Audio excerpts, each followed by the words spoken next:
Good evening. I'm a little concerned about the setup here of folks standing in the back because I actually have a lot that I want to share with you tonight. So I hope you're comfortable. There's obviously an enormous amount going on, and Iris and Zoltan, thank you for your leadership of AmCham. Thank you for AmCham being such an important partner of the U.S. Embassy in all that we do in this space. And thank you to each of you for showing up and for participating in what will be, after I finish speaking to you, I hope to spend some time mingling with you and having an opportunity to discuss what's on your mind as well. This is obviously an important moment in the U.S.-Hungary relationship. The United States is one of Hungary's most important economic partners by any measure. We are the third largest investor in Hungary, its second most important trade partner, and the top export market outside of the European Union. Bilateral trade in recent years has been valued at nearly $10 billion in merchandise trade and another billion in services. So these numbers are so big, the impact of your work here so broad, that the numbers can obfuscate as well as illuminate. So tonight, I want to begin at least by telling some stories behind these numbers to illustrate how America's investment affects the lives of Hungarians and their communities, and in the ways they care most about. The price of drugs is an important issue in the United States and in Hungary.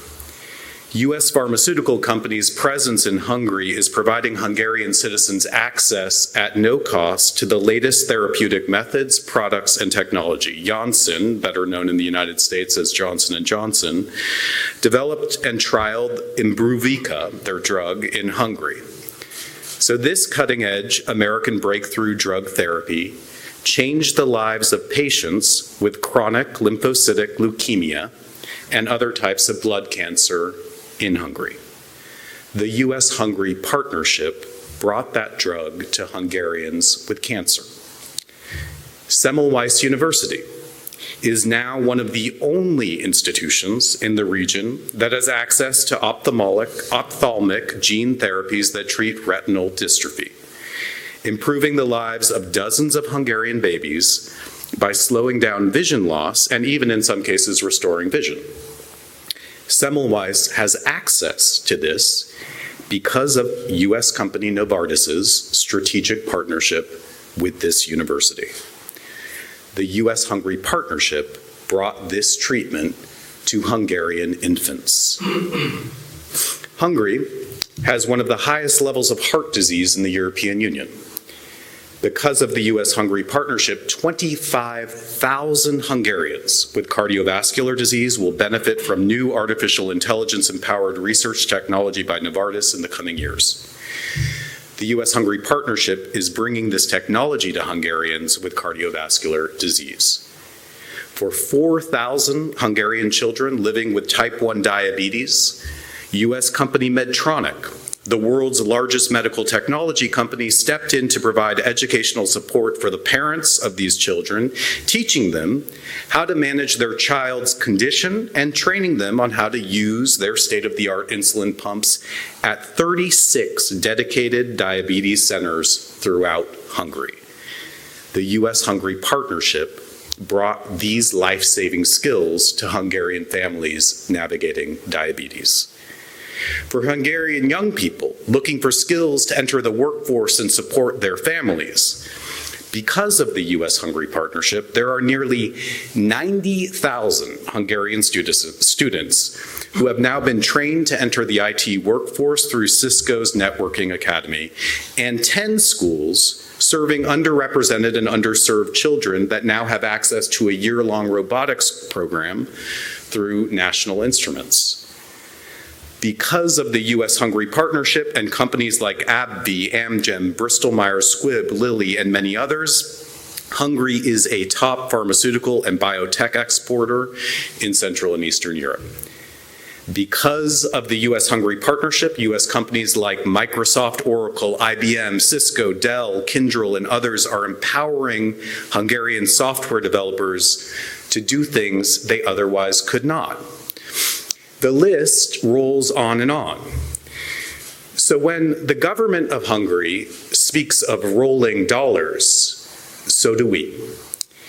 Those dollars are helping Hungarians with leukemia get treatment, infants losing their vision to get it back, Hungarians with diseased hearts to get care, parents worried about their children's diabetes to manage it, young Hungarians wanting to support their families to get the skills necessary to enter the high-tech workforce. The impact of your work in Hungary is broad and it's real. The dollars rolling into Hungary by US companies are changing lives, employing Hungarians, curing sick babies, treating cancer, healing sick hearts, and more. So in light of all of this, when the Prime Minister declares the United States as one of Hungary's top, quote, adversaries, or states publicly that the United States government is trying to overthrow his government, those words land not only in Washington, D.C., but in your headquarters and your boardrooms. When windfall taxes are imposed or Minister Lazar declares foreign companies in certain sectors, quote, persona non grata, recommending they sell their firms and get out, the impact on foreign investment is real. When books are wrapped in plastic and bookstores fined, and now a head of a major cultural institution fired for displaying photographs, imagine the questions being asked in Hollywood about the future of the entertainment industry's business in Hungary. I don't have to imagine those questions because I've heard them. So, and most recently, when the government proposes to create a new domestic security agency armed with unfettered and unchecked investigative powers, including tapping the nation's intelligence services, issuing subpoenas, demanding documents from and depositions of anyone involved in, quote, democratic debate, all without judicial oversight, it's alarming. The government's proposed authority has a mandate whose breadth is breathtaking. As written, it has the ability to reach each of your companies and each of your employees, should you be deemed to be involved in, quote, advocacy activities or, quote, democratic debate, just as it reaches independent media organizations and civil society organizations. This draft law makes Moscow's foreign agent law look mild and meek.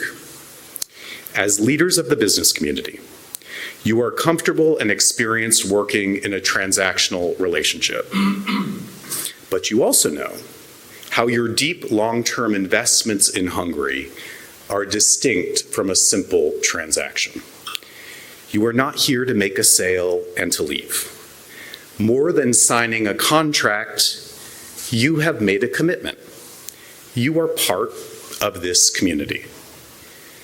Alone among our allies, Hungary's leadership seems to think of Hungary's membership in NATO as a contract rather than a covenant. In fact, NATO is a political military alliance, an alliance of democracies built on shared values to which Hungary committed as a condition of joining the transatlantic alliance. This is why we have pledged to defend each other. We have committed to be willing to shed American blood to defend Hungary, not because it fulfills narrow contractual obligations, devotes a certain percentage of its budget to its military, participates in joint exercises, etc., but because we are both members of a community of values. As Hungary joined the alliance, it was a shining symbol of success among those countries to emerge from behind the Soviet Union's Iron Curtain. The Prime Minister himself played a historic role in that. But Hungary did not simply leave the Warsaw Pact and reject communism. It was welcomed into the European Union and NATO and embraced free market capitalism and democratic government. That is, it did not leave one community and get left in the middle. it left one community behind and joined another community of values. And as a direct result, for more than 20 years, Hungary has prospered and benefited from everything that came with that membership.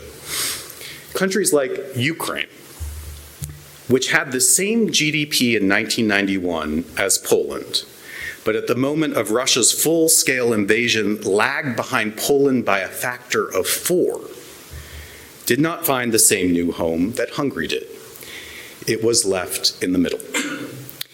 It is as a member of the European Union and NATO that Hungary has thrived, and that your businesses, American businesses, have thrived here. Upholding our values was the way we achieved our interests. Yet today, we are increasingly seeing an ally that relies upon its NATO allies, but feels comfortable disregarding the interests of these same allies and our alliance, including during a time of war in Europe. That disregard is evident when the Prime Minister embraces Putin, when his government threatens to hold up crucially needed aid to its neighbor, Ukraine, while Ukrainian men, women, and children are murdered by war criminals, when independent media and civil society organizations are investigated and attacked, when judges are smeared, when the nation looks to strengthen ties with Russia at a time when its allies are isolating it. Just yesterday, the Prime Minister described Hungary's philosophy behind these decisions. Hungary's foreign policy, he said, is by design, quote, radical. As a diplomat, I would submit that it is in our country's national interest to sustain a foreign policy grounded in enduring values, shared interests, and long-term strategic commitments among allies, one that has yielded unprecedented strategic benefits. And as business leaders, I wonder if, quote, radical foreign policy is consistent with the kinds of long-term commitments your businesses have made and upon which their health depends in Hungary. We are in this together. I'm referring to both the government of Hungary and the US government, but it is more than that. We are in this together includes you, all of you. Hungary has thrived in the EU and NATO, and your businesses have thrived in a European transatlantic Hungary. Returning the US-Hungarian relationship to where it needs to be cannot be done by a few. It is in our common interest, consistent with our shared values, and aligned with a shared strategic outlook. So I'm an optimist, and I don't think I'm alone in my optimism. When I meet with Hungarian youth and young professionals, both here in Budapest as well as in small towns and cities like Gödöllő and Békéscsaba, I see hope for the future and a strong will to be a part of the West. Despite sitting ministers describing the United States, and I quote, despite sitting ministers describing the United States as, and I quote, a dead corpse with growing fingernails, end quote. The youth of Hungary see it differently. One need only look at the skyrocketing applications we receive from young Hungarians interested in studying, working, and living in the United States. This past year, we even had the privilege of facilitating a bright young participant in our programs from the village of Marokfold.